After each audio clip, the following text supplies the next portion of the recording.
Come get some.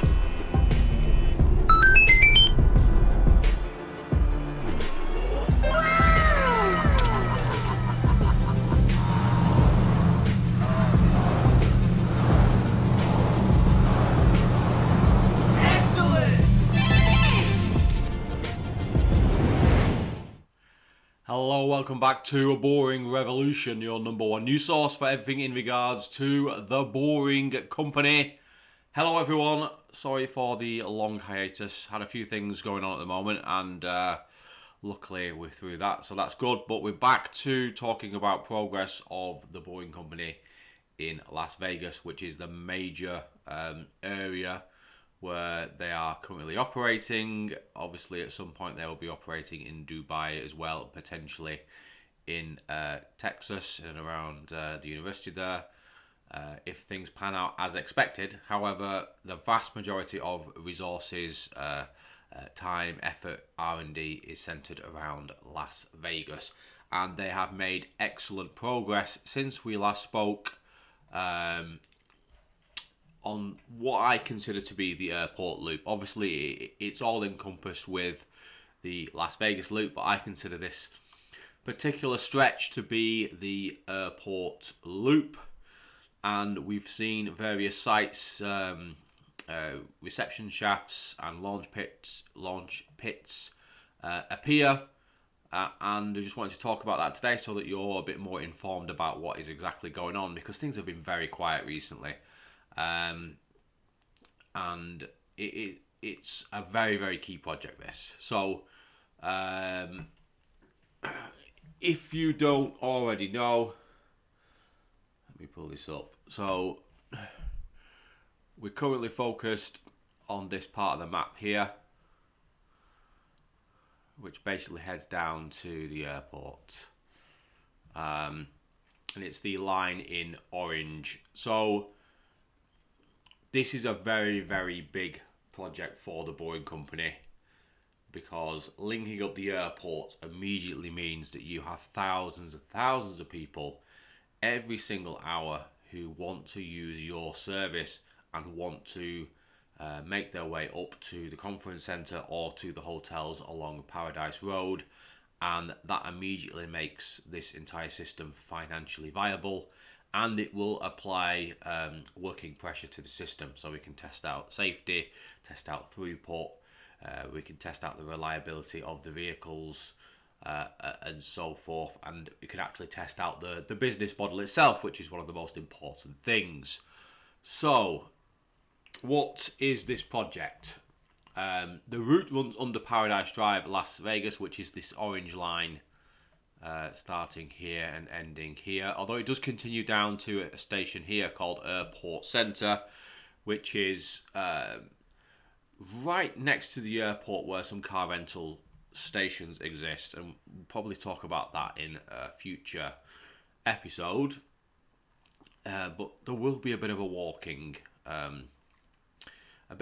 from the airport to that particular center, but there might be an opportunity there for maybe another tunnel and something like a travelator, but that's all speculation on my behalf. So it connects the LVCC Central, so the conference centre, to the Harry Reid Airport. I think on the website it said something like it was 6 or 7 minutes to travel, I forget, 6 miles. Which is not true, because this route in itself, even if you go all the way down to Airport Centre, is 2.25 miles long. So I've put in there 4 minutes. I think 4 minutes is viable at 45, 50 miles per hour. I don't know what speed still be forced to use cars in this particular route. Given that it's a very long, straight line, I think potentially they could be doing 70 miles an hour if possible. However, convincing the regulators that that's a good idea is quite difficult, so they might just limit it to what we've already seen, which is around 40, 45 miles an hour.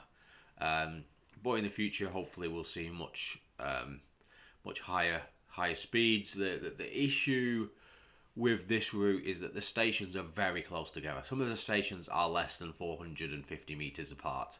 So you're going to have vehicles exiting and entering the system at those points, and ultimately that means vehicles will need to slow down. How they control vehicles entering the system is a question that has not been answered yet, and without seeing actual drawings of kind of exit and ingress points, I can't really speculate. However, I have an idea based on something they've done recently. So in terms of stations on this particular line, 10 stops. So we start at Airport Centre and we work our way up to LVCC Central, which is the conference centre. Completion date, my estimate, is February of next year. They're making great progress. So they're really racking through the various stops. However, ultimately there is a period where they are installing the road deck and they're commissioning it and they're getting it signed off by regulators and safety and things like that, and it takes time. So I think I might be being a bit optimistic with April 2026. However, I mean that feels a long way away, but we'll see. Hopefully that is what we'll see. But in terms of work that's going to be coming up fairly soon, we have a station that's going to be connected at the Mardi Gras Inn, 3500 Paradise, and a hotel or conference facility called the Emerald Suites at 3684 Paradise Road. And then they'll go up to the central station. So they'll start in either Q3 or Q4. Probably both will start in Q4. Again, being a bit optimistic there. But the major site at the moment is this one here, 3824 Paradise Road. When I first looked at this photograph, I really could not believe my eyes because I've never ever seen anything like this. This is quite unbelievable. I think it's as a result of circumstances rather than them choosing to do it like this. But basically, we have a retaining wall here with our lagging and our soldier piles, and the retaining wall sits directly above the tunnel. To say I'm flummoxed by why they've done this is an understatement, but potentially one of the reasons could be is they want to stay as close to the road as possible so the alignment is as straight as possible, and that allows them to then stitch in tunnels here going to the hotel. So maybe we'll see this more and more often. Or the fact that they might be forced into taking this route due to maybe the location of other services or another well, and they're kind of forced to stay underneath the sidewalk in this particular area. I suspect it's the latter, in that they want to get as close to kind of the borderline between the land that the hotel owns and the sidewalk, which I presume is owned by the local authority. Why is this not a good idea? Well, the weight of that retaining wall is sat directly on top of the tunnel. As far as I'm aware, I've never ever seen anything done like this in the UK. It goes against,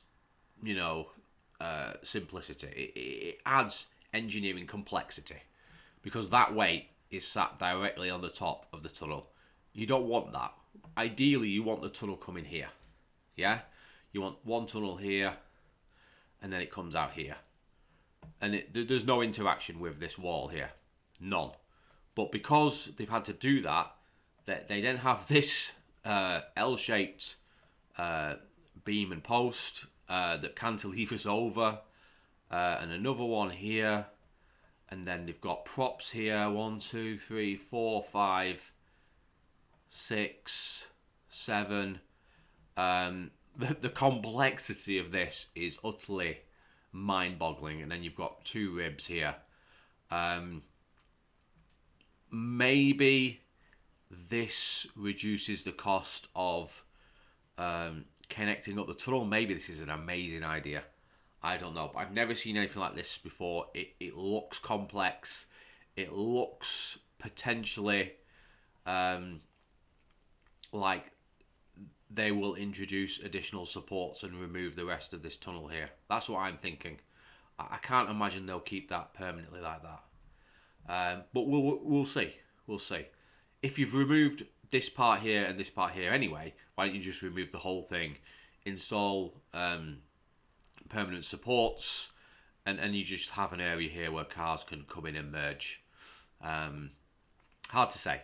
If there are plans for this particular station, 3824 Paradise, and you have them, and you can show me what it's going to look like in the future, please do send them to me, because I'm absolutely flummoxed by this. But I think the idea will be is that vehicles, you drive on the right, don't you? So vehicles will exit here, and then vehicles will come in here. And I'm guessing that as cars go through this area, they'll be forced to slow down to 20, 25, 30 miles an hour, something like that. Unless there's some kind of traffic light system. Or, theoretically, what you could do is double the width of the tunnel. Although why you wouldn't just have much larger supports, I don't know. But, and then you'd pull up, you'd be able to see down that end of the tunnel, and then you just, or the car would be able to see down the end of the tunnel, and then you just, pull out normally as if it was a traffic junction. But there you go. So here is a better picture. It's a bit clearer.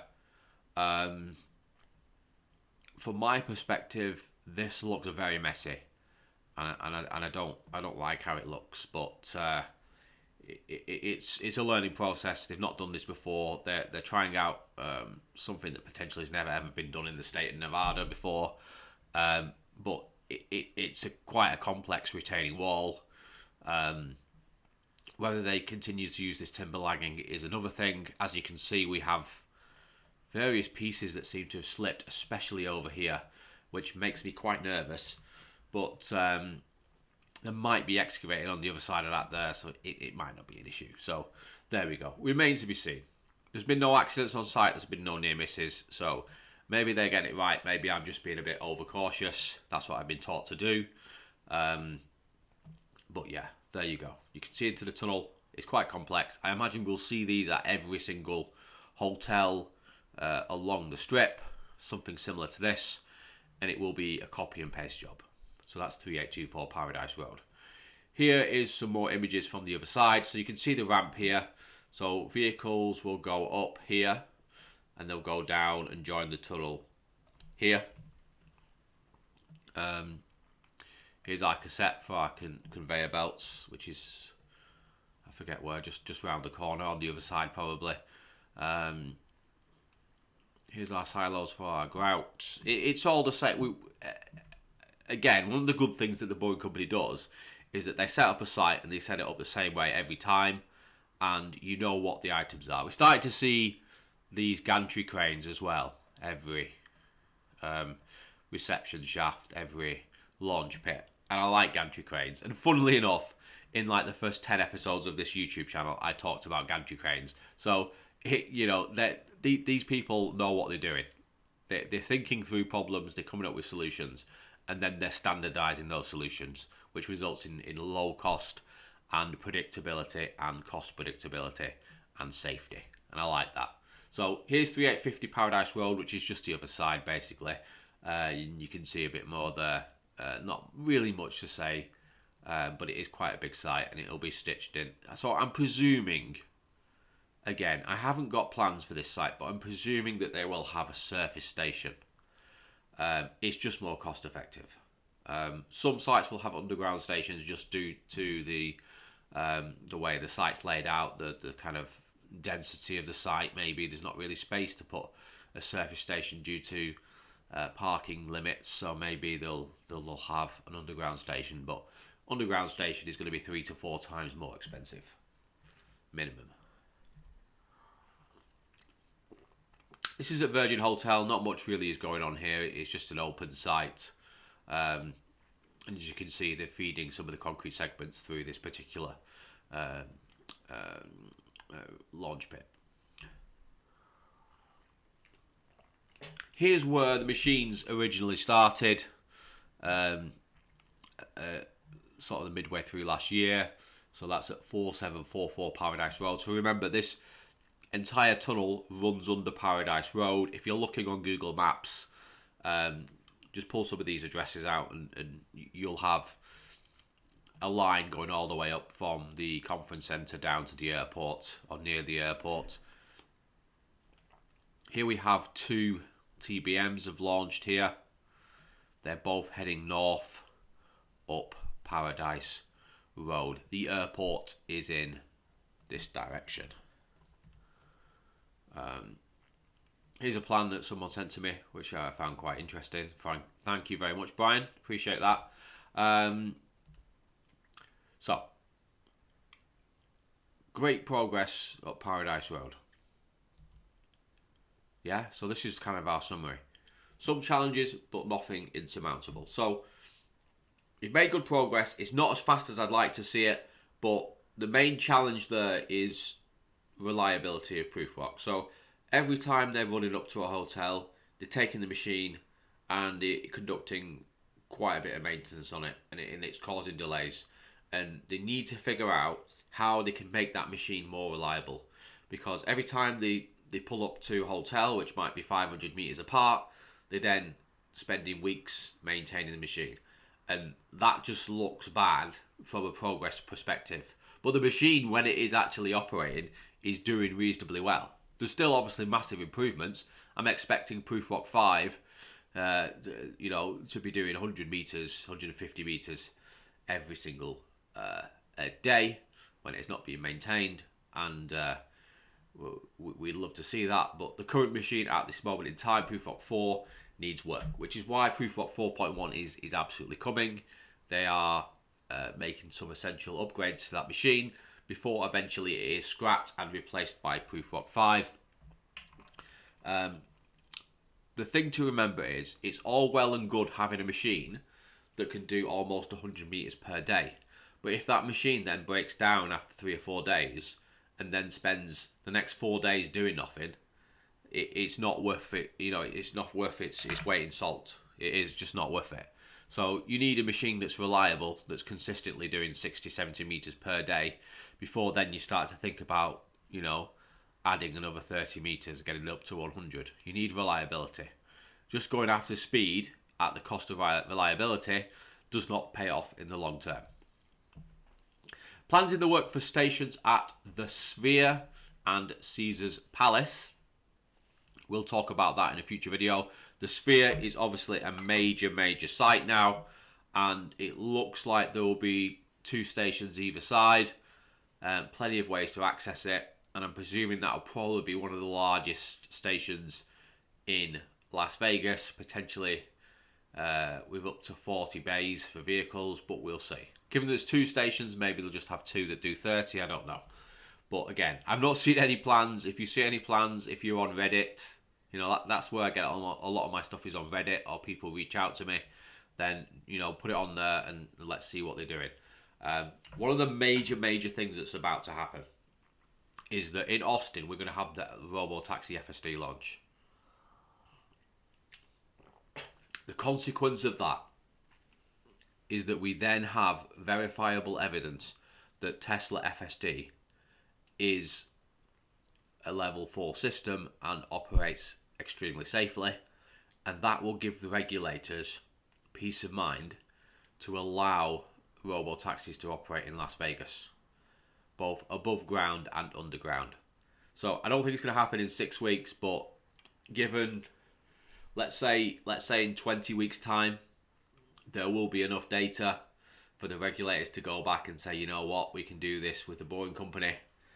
And I'm presuming that will happen very quickly and very efficiently, and the results will be excellent. A lot of people saying this is not going to happen, which absolutely blows my mind. It's going to happen, and when it does happen, a lot of these so-called critics are going to go very quiet. Very quiet. Also, a lot of pictures today. I'd like to thank Jeremy Carpenter, who's been sending me a lot of pictures. I don't know what's going on in Las Vegas a lot of the time.